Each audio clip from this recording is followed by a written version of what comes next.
Welcome everyone. When you see these trucks outside of a new construction, it's a really good sign because it means that the new construction is about to be completed.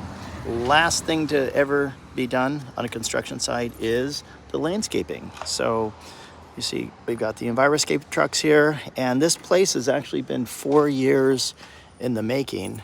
Extremely custom job here. You can see from the woodwork, the stonework here. So we're in Manhattan Beach, California.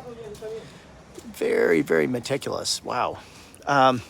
So let me give you an idea of what's going on with the landscape here.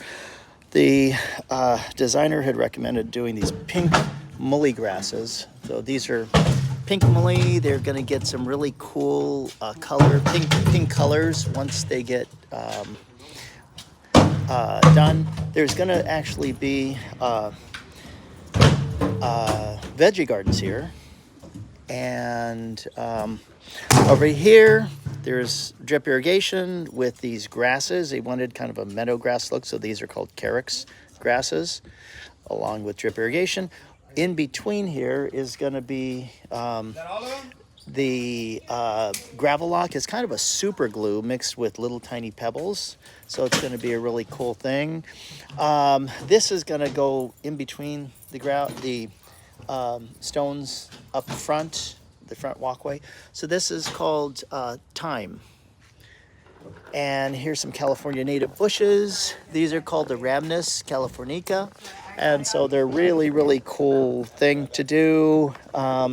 There's also, we're going to do those pebbles over here. So climbing rows that we're actually going to have go over the other side.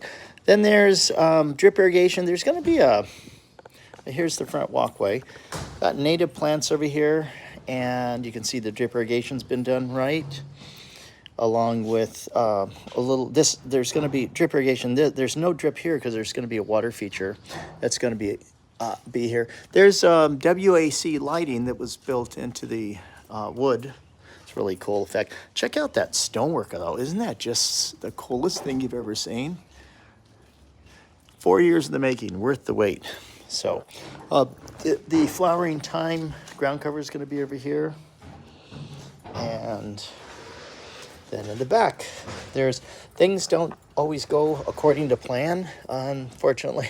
And so in this case, they weren't quite sure. There's pool equipment here that was put down, and because there's a pool right here, it's not quite done yet. But they're going to do some fake grass over here, and right here we've got the Rainbird timer. It's getting installed along with the low voltage lighting. That's the WAC lighting that's going to get installed. We decided that we wanted to claim that big giant tree there at night. So even though it doesn't belong to this property, it will at night because we're going to light that baby up. Fake grass is going to go here. Unfortunately, this is one of the things you don't see in a landscape. There's actually a foundation that goes out about, 12 to 18 inches. So it would put these plants over here, and then you can see there's not that much room. So in this case, we're just going to get some pots and leave them above the fake grass. That way they could have furniture here. And we can see the lighting that's going in. And then on the plan, it originally called for decomposed granite, but it's good to ask questions because I asked them, do they have a dog or intend to get one? They said yes. And so you don't want a dog tracking in decomposed granite into the beautiful new floor. So instead we did some pea gravel here. If the dog goes pee on it, no problem. Here's the Rainbird valve. LFV stands for low flow valve. It's always guaranteed to shut off. But with drip irrigation, if you don't have a lot of room, you don't have a lot of room for air when it comes to turning on and shutting off.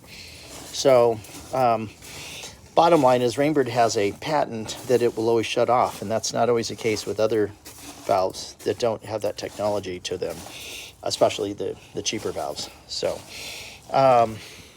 here's utility stuff and just really, really cool stuff here. So drip irrigation, and then drip is going to get covered with the mini bark, and that's probably going to happen today. Actually, we're testing out the drip now. Check that out. You actually see it's dripping. And so capillary action pulls it from one hole to the other so that the entire area gets wet. It's a 0.6 gallon per hour copper shield drip irrigation from Rainbird. So that is it. So thanks for joining. Appreciate it, and we'll do a follow-up video. Thanks. All right,